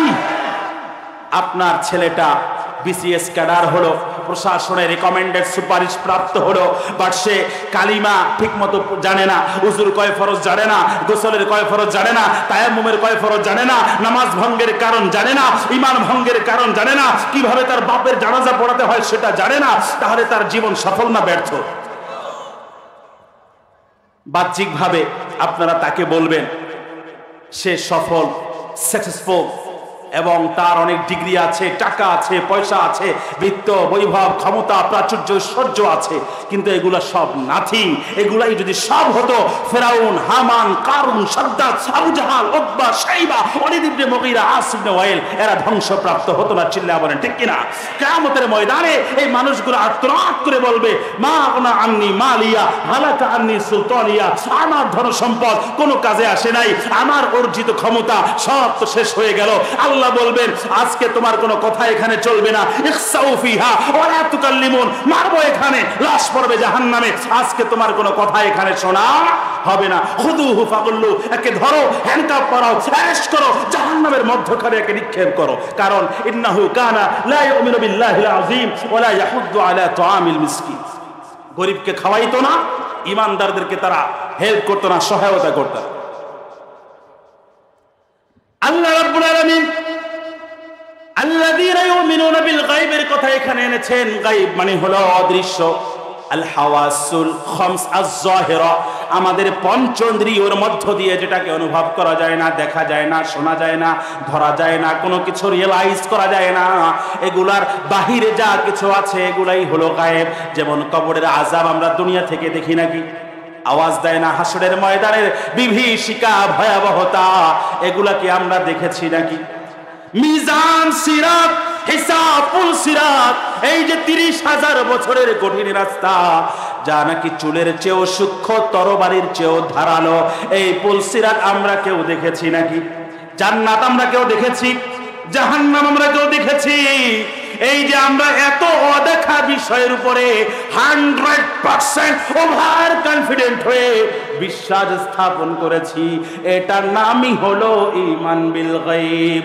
আল্লাহ রাব্বুল আলামিন বলেন মুত্তাকির এক নাম্বার কোয়ালিটি হলো আল্লাযীনা ইউমিনুনা বিল গায়ব, গায়েবের প্রতি যারা বিশ্বাস রাখে। এই জন্য যার অন্তরের মাঝে কবর, হাসর, মিজান, সিরাত, জান্নাত, জাহান্নাম এগুলার বিশ্বাস আছে, সে কখনো সুদ খেতে পারে না। মাশাআল্লাহ, এই যে আমাদের সভাপতি সাহেব আর সেক্রেটারি সাহেব, এই বদরুল আলম ভাই আর লোকমান ভাই, কি যে অমায়িক মানুষ, প্রশংসা সামনে করতে চাই না, মাঝে মাঝে না করেও আবার পারিও না।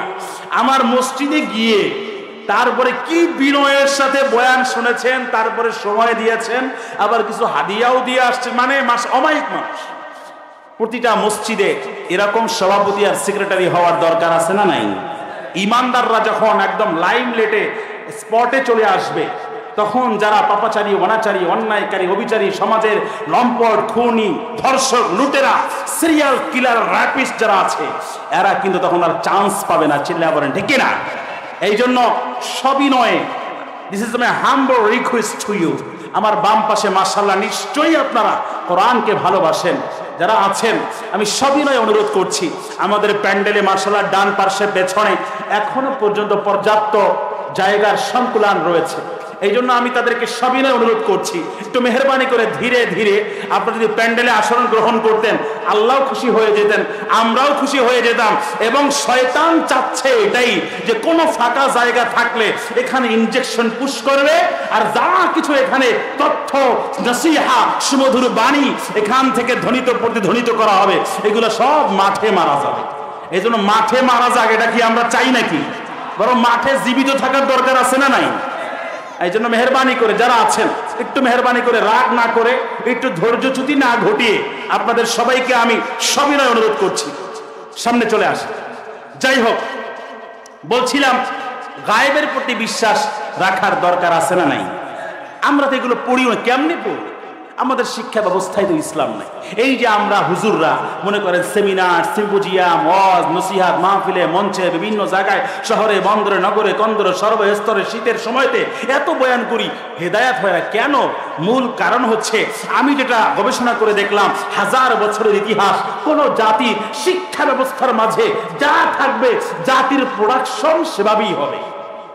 শিক্ষা ব্যবস্থায় যদি আপনি ইসলাম ঢুকান, তাহলে এই জাতি কেন প্র্যাকটিসিং মুসলিম হবে না? আমাকে বলেন আপনি।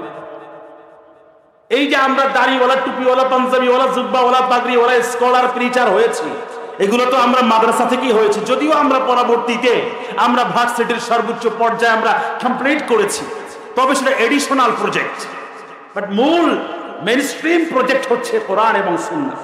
কারণ বিশ্বনবী বলেছেন, তারাকতু ফীকুম আমরাইন লান তাদিল্লু মা তামাসসাকতুম বিহিমা কিতাবাল্লাহ ওয়া সুন্নাত রাসূলি। আমি তোমাদের মাঝে রেখে গিয়েছি অনলি 2 ক্রাইটেরিয়া, মাত্র 2টা মানদণ্ড। এক নম্বর কিতাব, দুই নম্বর আল্লাহ নবীর সুন্নাহ।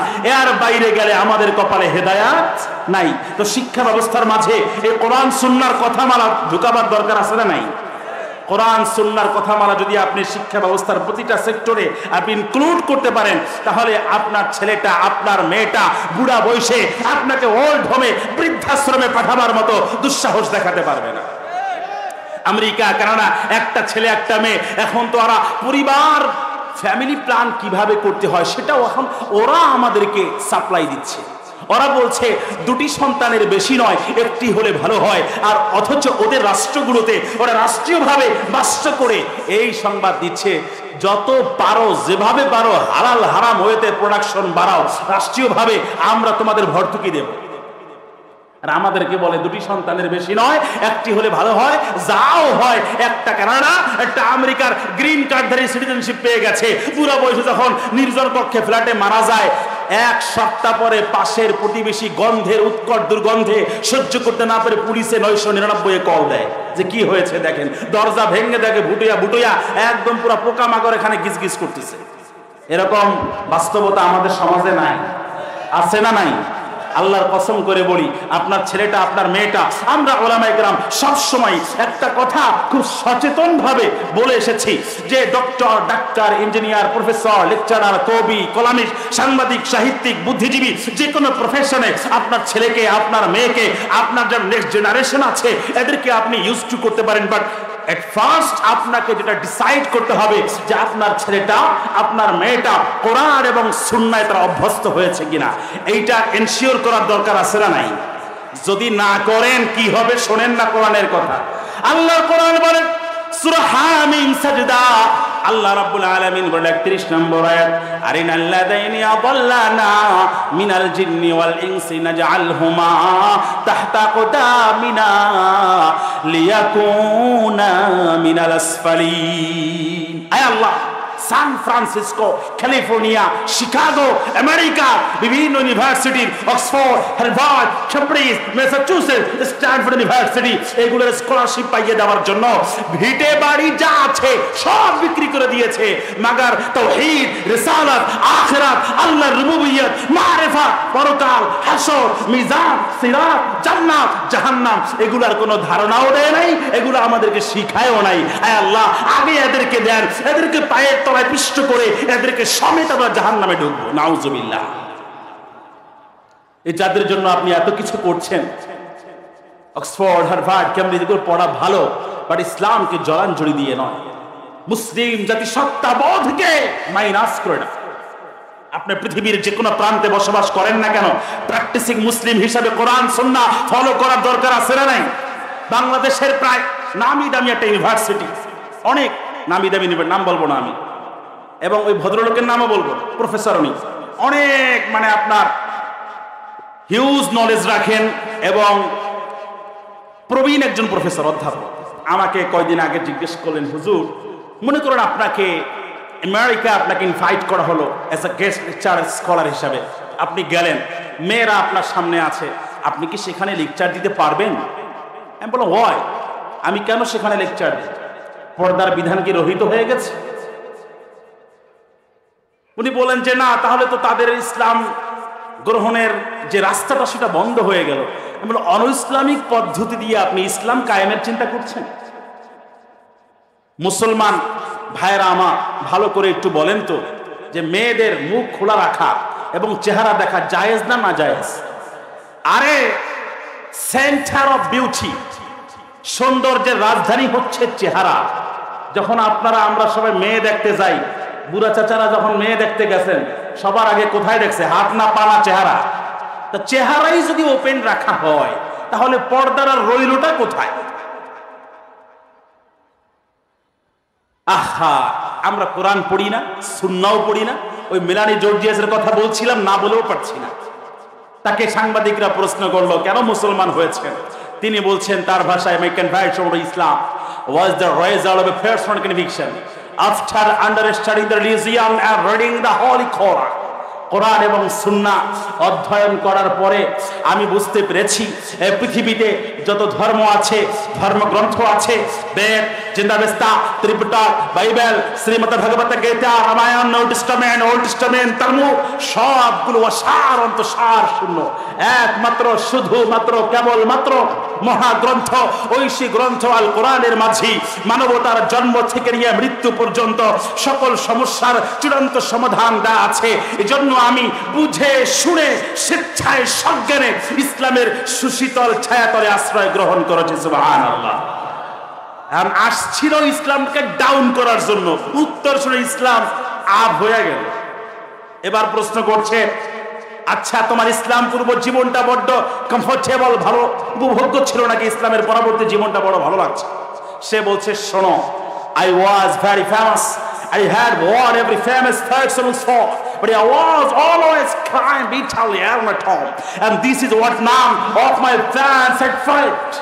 আমি বিখ্যাত পপ তারকা ছিলাম, পপ শিল্পী ছিলাম, হাজার হাজার দর্শককে স্টেজ শো করে পারফরমেন্স করে নাচিয়ে মাতিয়ে উন্মাতাল করে রাখতাম, এবং আমার মনে কোনো শান্তি ছিল না। নির্জন কক্ষে একাকী আমি কান্নাকাটি করতাম। শুধু তাই না, তিনি আরো বলছেন তার অবস্থার বিবরণ দিতে গিয়ে, I was heavily addicted to drugs, including hallucinating narcotics, and was admitted in mental asylum to recover, but this was in vain until I heard one of my Muslim friends saying, I am going to pray for a while and will come back, so I want to pray as well. আমি মাদকাসক্তা ছিলাম, মানসিক হাসপাতালে ভর্তি ছিলাম, কিন্তু আমার কোনো কাজ হয় নাই। এই রিহ্যাবিলিটেশন সেন্টার, পুনর্বাসন কেন্দ্রে আমার কোনো ফায়দা হয় নাই। অবশেষে আমার এক মিশরীয় মুসলিম বান্ধবীকে বললাম, এই যে আমার অশান্তির দাবানলে আমি দাউ দাউ করে জ্বলছি প্রতিনিয়ত, কিভাবে এটা নির্বাপিত করব? তো আমার কাছে বিশ্বসেরা একটা স্পেশাল সুপার ডুপার হালুয়া আছে, এটা সেবন করলে তোমার অশান্তির দাবানল সব নিভে যাবে। কি করতে হবে? তো সুন্দর করে গোসল করে আসো, ফ্রেশ হয়ে আসো। সে গোসল করে আসার পরে তাকে পড়িয়ে দেওয়া হলো ইসলাম ধর্মের শাশ্বত ধর্মের সুমহান কালিমা, লা ইলাহা ইল্লাল্লাহু মুহাম্মাদুর রাসূলুল্লাহ। এবার তাকে বলা হলো, আপনি নামাজ পড়েননি? দোস্ত, আওয়াজ দিতে হবে, বেনামাজি মুসলমানের সংখ্যা বাংলাদেশে একজনও নাই, ঢাকা সিটিতে একজনও নাই। কথা বলেন, আছে না নাই? আরে রমজানে তারাবির নামাজ পড়ে না, শুক্রবারে জুবান নামাজও পড়ে না, এমন মুসল্লি বাংলাদেশে আছে না নাই? এই জন্য মজা করে আমি আগের থেকেই বলতাম, মুসল্লি তিন প্রকার: শুক্র আলী, রমজান আলী, ইদ্রিস আলী। শুক্র আলী বুঝেন? শুধু শুক্রবারে যখন ইমাম সাহেব খুতবাটা দেয়, খতিব সাহেব জায়নামাজটা নিয়ে আস্তে আস্তে পিছনে বালুর উপরে জায়নামাজ বিছায়, সপ্তাহে একদিন তারে খুঁজে পাইবেন, সারা সপ্তাহে আর পাইতেন না। রে রমজান আলী বছরের 11 মাসে তারে পাইতেন না, রমজান মাস আসলে তারে পাইবেন, শুধু রমজান, রমজান কেন্দ্রিক সিজনাল মুসল্লি। আর 3 নম্বর হলো ইদ্রিস আলী, এরা শুক্রবারের নামাজেরও ধার ধারে না, রমজানের নামাজ তো বহু দূর কি বাত হ্যায়, বরং ঈদের নামাজে সবার আগে হাজির। এরকম মুসলমান বাংলাদেশে একজনও নাই, আছে না নাই? তো এরকম ফ্রান্সের সাংবাদিকরা জিজ্ঞাসা করেছে, কত মুসলমান নামাজ পড়ে না, তুমি কেন নামাজ পড়ো? কেমন লাগে তোমার নামাজ পড়তে, টক মিষ্টি না ঝাল?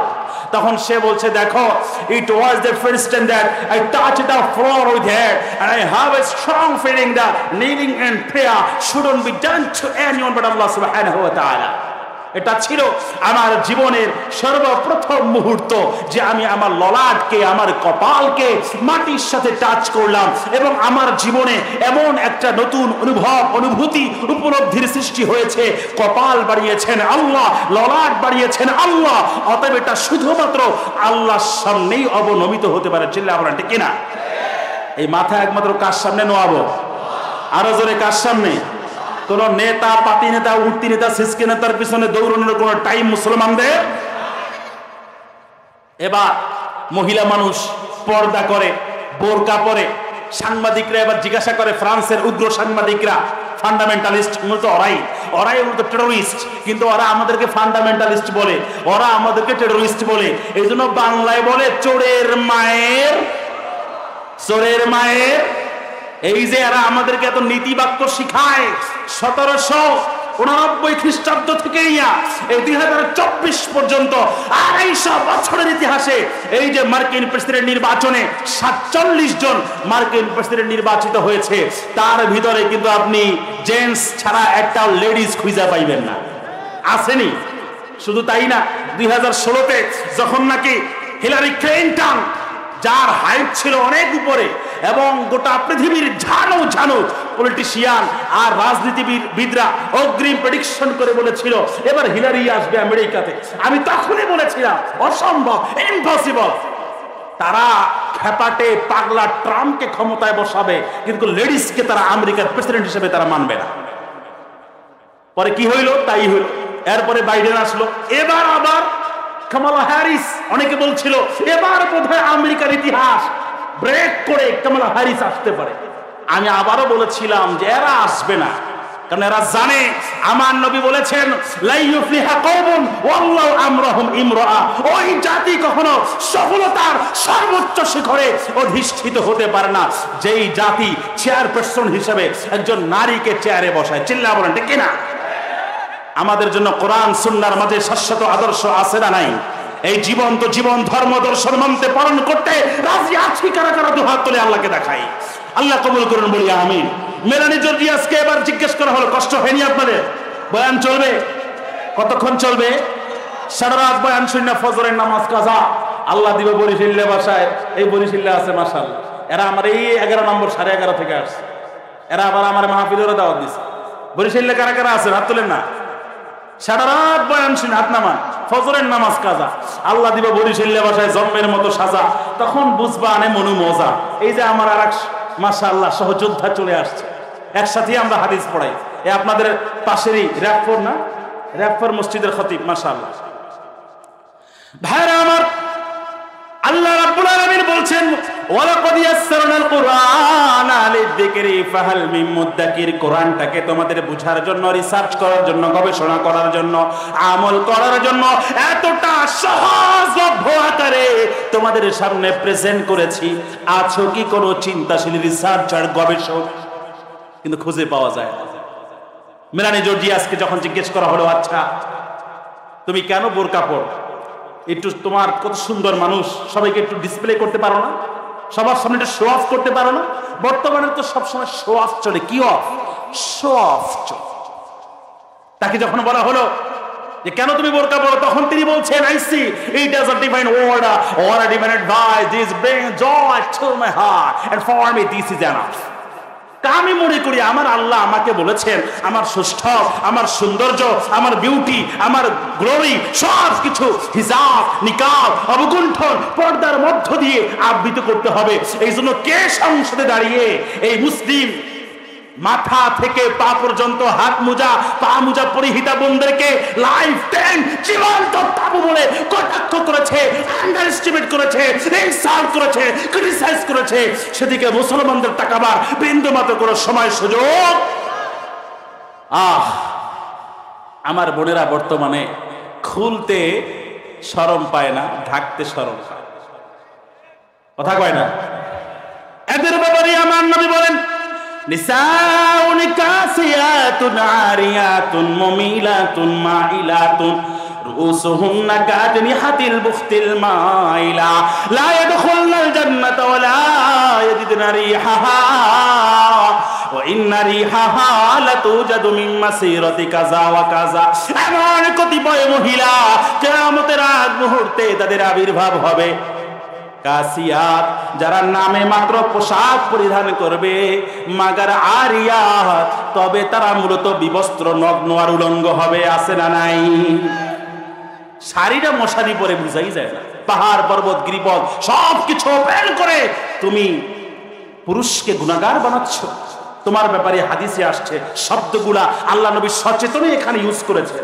মুমিলাত নিজে পুরুষদেরকে পরপুরুষকে আকৃষ্ট করতে চায়, স্বামীর সামনে ভালো পোশাক পরে না, স্বামীর সামনে সাজসজ্জা করে না, যখন বসের কাছে যায়, অফিসে যায়, কলিগ হিসাবে যায়, বিভিন্ন লং ট্যুরে যায়, সাজগোজ এমন ভাবে দেয় মনে হয় যেন আগামীকালই তার বিয়া। আছে না নাই? ও আমার মা বোনেরা, রাগ করার কোনো কারণ নাই। আল্লাহর নবী এই আলামতগুলা, এই ক্রাইটেরিয়াগুলো বলে গিয়েছেন। মুমিলাত, তারা পর পুরুষকে নাজায়েজ ভাবে আকৃষ্ট করতে চাইবে। মাইলাত, শুধু তাই না, কয়েক কাঠি সরেস হয়ে তারা নিজেরাও পর পুরুষের প্রতি আকৃষ্ট ধাবিত হবে। যার ফলে দেখা যায় বর্তমানে জেনা, ব্যভিচার, পরকীয়া সমাজে ক্যান্সারের ভাইরাসের মতো ছড়িয়ে পড়েছে, ঠিক কিনা? মাশাআল্লাহ। এরপর আল্লাহ রাব্বুল আলামিন বলেন, আল্লাযীনা ইউমিনুনা বিল গায়ব ওয়া ইউকিমুনাস সালাহ। আমার সময় কয় মিনিট আছে হুজুর? আচ্ছা বলবো। আচ্ছা ভাইরা আমার, আরে উনি আবার শেষ করার কথা কয় নাই, আপনারা আবার মেইনটেইন করেন না। আমার মহব্বতের মানুষ, বন্ধু মানুষ। আল্লাহ নবী সাল্লাল্লাহু আলাইহি ওয়াসাল্লামের পরে বলেন, মুমিলাত মাইলাত রুসুহুন্না কাজনি হাতিল বুখতিল মাইলা। এদের মাথার গোলা উটের কুজের মতো উঁচু হবে, প্রায় 1 কিলোমিটার ব্যাপী। অনেক সময় দেখা যায় চুলগুলা এমন করে খাড়া খাড়া করে রাখে, আবার বব কাটিং দেয়। রুসুহুন্না কাজনি হাতিল বুখতিল মাইলা লা ইয়াদখুলুল জান্নাহ ওয়া লা ইয়াজিদু রিহাহা। তারা জান্নাতে যাবে না, জান্নাতের সুঘ্রাণও পাবে না। অথচ আমার নবী বলেন, ওয়া ইন্না রিহাহা লা তুজাদু মিন মাসিরাতি কাযা ওয়া কাযা। অথচ জান্নাতের ঘ্রাণ এত এত দূর থেকে সেটা রিয়ালাইজ করা যায়। আল্লাহর নবী সাল্লাল্লাহু আলাইহি ওয়াসাল্লাম এর জন্য বলেন, রুব্বা কাসিয়াতিন ফিদ দুনিয়া আরিয়াতিন ফিল আখিরাহ। অনেক দুনিয়াতে পোশাক পরিহিতা নারী কিয়ামতের ময়দানে বিবস্ত্র অবস্থায় উত্থিত হবে। এই জন্য আমার স্ত্রী, আমার মা, আমার মেয়ে, আমার বোনকে ভ্যানগার্ড হিসাবে, বডিগার্ড হিসাবে, আমি ভাই, আমি ছেলে, আমি স্বামী, আমি বাবা, তাদেরকে পর্দায় আবৃত করার দরকার আছে না নেই? বলছিলাম মুত্তাকিনদের আলোচনার কথা। আল্লাযীনা ইউমিনুনা বিল গায়ব, যারা গায়বের প্রতি বিশ্বাস রাখে, এটা হলো নাম্বার 1 কোয়ালিটি। আর 2 নম্বর হলো ওয়া ইউকিমুনাস সালাহ,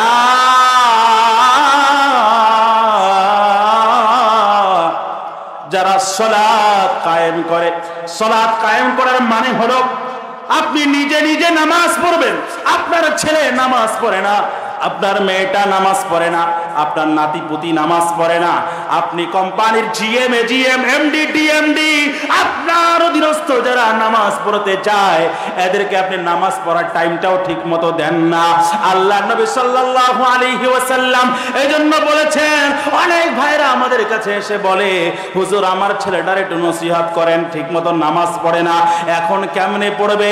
যখন নাকি কলবটা নরম ছিল, তখন থেকে আমার নবী মেহনত করতে বলেছেন তার হৃদয়ের চারার মাঝে। আমার নবী বলেন, মুরু আওলাদাকুম বিসসালাহ ওয়া হুম আবনাউ 7 সিনিন। যখন তোমার সন্তান 7 ইয়ার্স ওল্ড, 7 বছর বয়সে উপনীত হয়, তখন তোমরা তোমাদের সন্তানদেরকে নামাজের ব্যাপারে আদেশ করো। অদরিবুহুম আলাইহা ওয়া হুম আবনাউ 10 সিনিন। আর যখন 10 ইয়ার্স, 10 বছর বয়সে উপনীত হয়, তখন নামাজ না পড়লে তাদেরকে শাসন করে হালকা প্রহার করো। রাজি আছি তো ইনশাআল্লাহ? 3 নম্বরে আল্লাহ রাব্বুল আলামিন বলেন, ওয়া মিম্মা রাযাকনাহুম ইউনফিকুন।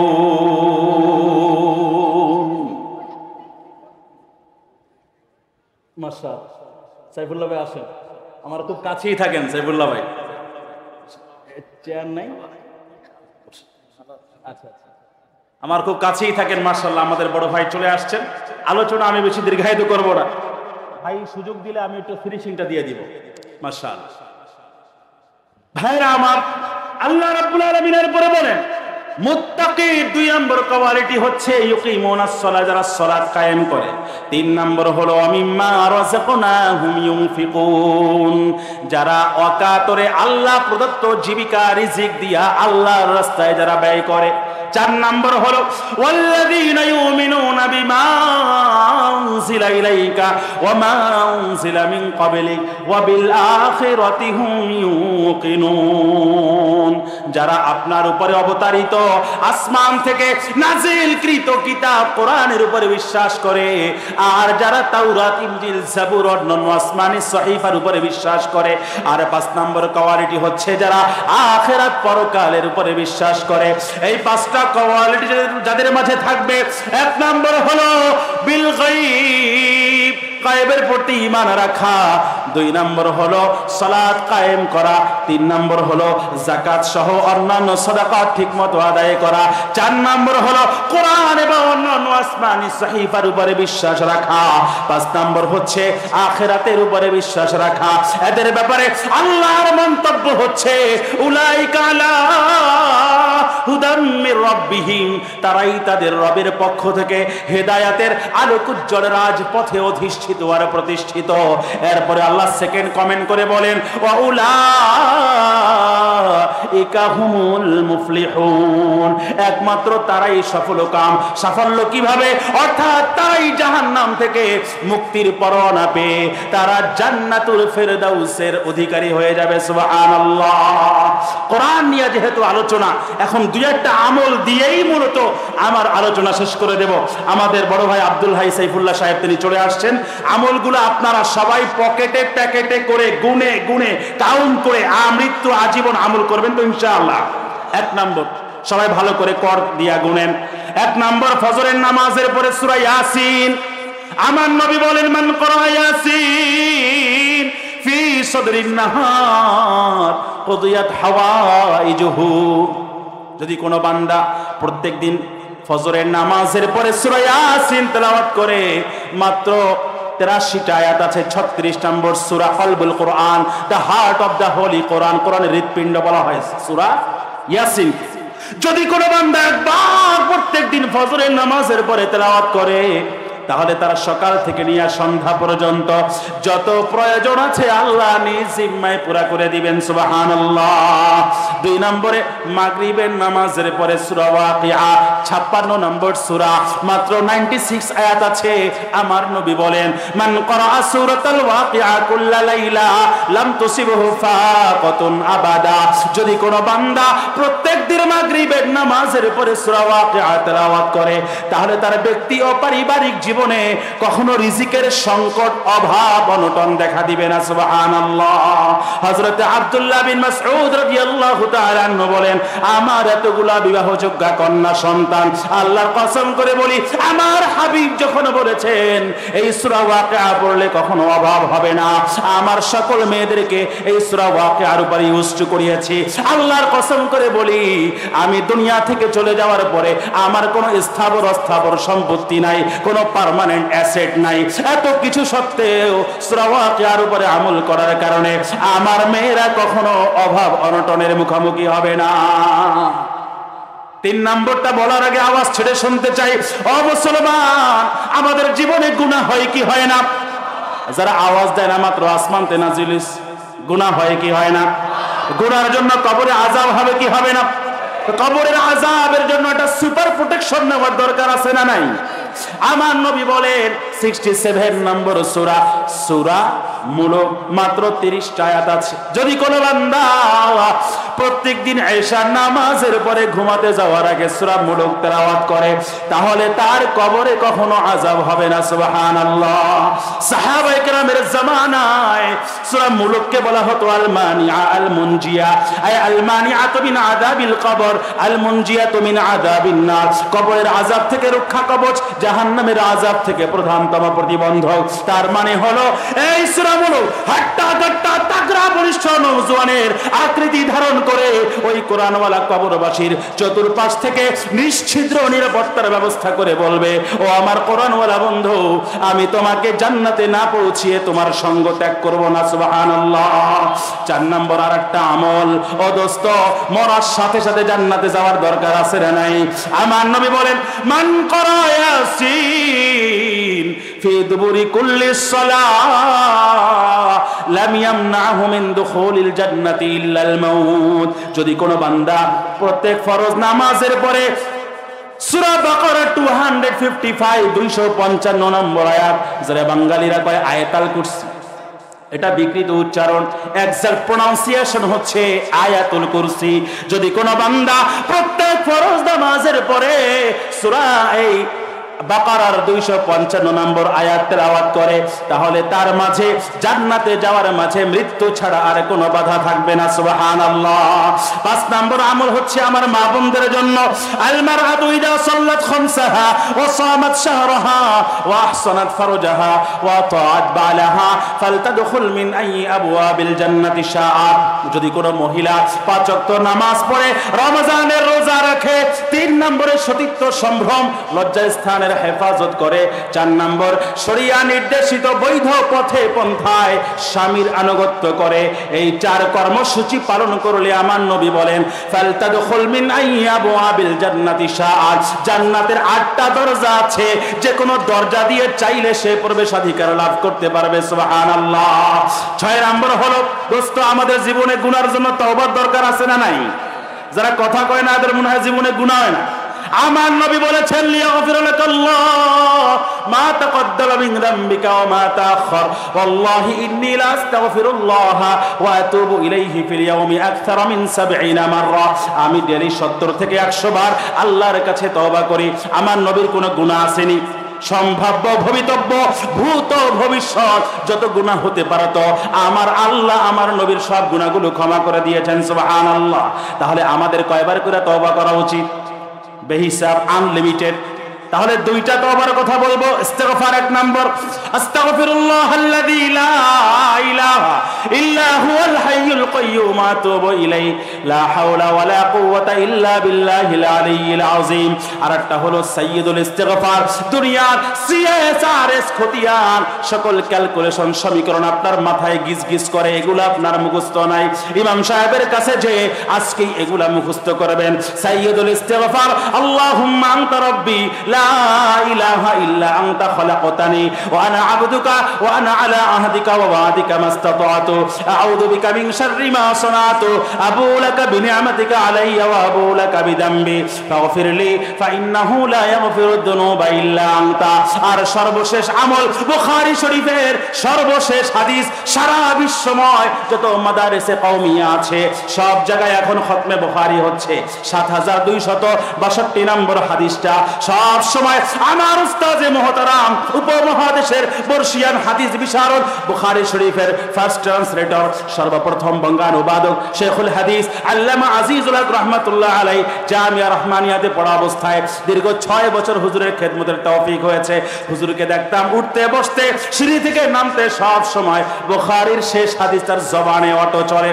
অবিহি قال حدثنا احمد بن اشقاق قال حدثنا محمد بن فضيل عن عمارة بن القعقاع عن أبي زرعة عن أبي هريرة رضي الله تعالى عنه أنه قال قال رسول الله صلى الله عليه وسلم كلمتان حبيبتان إلى الرحمن خفيفتان على اللسان ثقيلتان في الميزان سبحان الله وبحمده سبحان الله العظيم। 2টা কালিমা আছে এমন, 2টা এমন বাক্যবন্ধ আছে যার আবার কোয়ালিটি হলো 3টা। নাম্বার 1 হচ্ছে হাবিবাতান ইলার রহমান, মিজানের পাল্লা অনেক ভারী হবে। 3 নম্বর, 1 নম্বরে আমার মালিক বলেন হাবিবাতান ইলার রহমান, আল্লাহর কাছে মোস্ট ফেভারিট, বড্ড পছন্দনীয়। আর 2 নম্বর হলো খফিফাতানি আলাল লিসান, জবানে তালাফুজে উচ্চারণে অনেক সহজ। আমরা যখন মুখ দিয়া এটা পড়তে যাব বিন্দু মাত্র জটিলতার সৃষ্টি হবে না। 3 নম্বর হলো সাকিলাতানি ফিল মিজান, মিজানের পাল্লায় আপনার নেকের সাইডকে ভারী করে দিবে। তাহলে 1 নম্বর আল্লাহর কাছে পছন্দনীয়, মোস্ট ফেভারিট। 2 নম্বর হচ্ছে আপনি জবানে যখন তালাফুজ উচ্চারণ করবেন অনেক সহজ মনে হবে, বিন্দু মাত্র কোনো জটিলতার সৃষ্টি হবে না। আর 3 নম্বরে হচ্ছে আপনার মিজানে নেকের পাল্লাকে ভারী করে দিবে। সেটা কি? সবাই আওয়াজ দিয়ে পড়তে হবে। সবাই আমার সাথে পড়েন সুবহানাল্লাহি ওয়া বিহামদিহি সুবহানাল্লাহিল আযীম সুবহানাল্লাহি ওয়া বিহামদিহি সুবহানাল্লাহিল আযীম। এবার আমলগুলা ভালো করে গুনে নেন। ফজরের নামাজের পরে সূরা ইয়াসিন, 2 নম্বরে মাগরিবের নামাজের পরে সূরা ওয়াকিআ, 3 নম্বরে ইশার নামাজের পরে সূরা মুলক, 4 নম্বরে প্রত্যেক ফরজ নামাজের পরে আয়াতুল কুরসি। আর মা বোনদের জন্য 5 নম্বরে 4 কর্মসূচি সংবলিত একটা হাদিস, 5 ওয়াক্ত নামাজ, রমজানের রোজা, সতীত্বের হেফাজত, স্বামীর আনুগত্য, জান্নাতের সার্টিফিকেশন। আর 6 নম্বর হচ্ছে আবার বৃদ্ধ বনিতা, নারী পুরুষ ছেলে মেয়ে, মালিক ফকির কৃষ্ণাঙ্গ শ্বেতাঙ্গ, শহরে গ্রাম্য সবার জন্য তওবা ইস্তেগফার। আর 7 নম্বরে হচ্ছে বুখারীর সর্বশেষ হাদিস, রাস্তাঘাটে বাজার হাটে দোকানপাটে অফিসে আদালতে খেতে খামারে আপনি যেখানে যা কিছু করেন না কেন, এটার জন্য কোনো সময়ের অব্লিগেশন, কোনো টাইম টেবিল নাই, কোনো সময়ের বাধ্যবাধকতা নাই। আপনি যে কোনো কাজ করেন না কেন আপনার জবান দিয়া অটো চলবে বুখারীর সর্বশেষ হাদিস, সুবহানাল্লাহি ওয়া বিহামদিহি সুবহানাল্লাহিল আযীম। সময়ের এই সংক্ষিপ্ত পরিসরে কোরআন এবং সুন্নাহ অথেন্টিক সোর্স থেকে যা কিছু এখানে আলোচনা করা হলো, আল্লাহ আমাদের সবাইকে বুঝার, মানার, আমল করার, জীবনের প্র্যাকটিক্যাল লাইফে অ্যাপ্লাই করার, পরতে পরতে আমৃত্যু আজীবন বাস্তবায়ন করবার তৌফিক দান করুন। জবান ছেড়ে সবাই বলি আমিন। ওয়া আখিরু দাওয়ানা আনিল হামদুলিল্লাহি রাব্বিল আলামিন। আসসালামু আলাইকুম ওয়া রাহমাতুল্লাহি ওয়া বারাকাতুহু।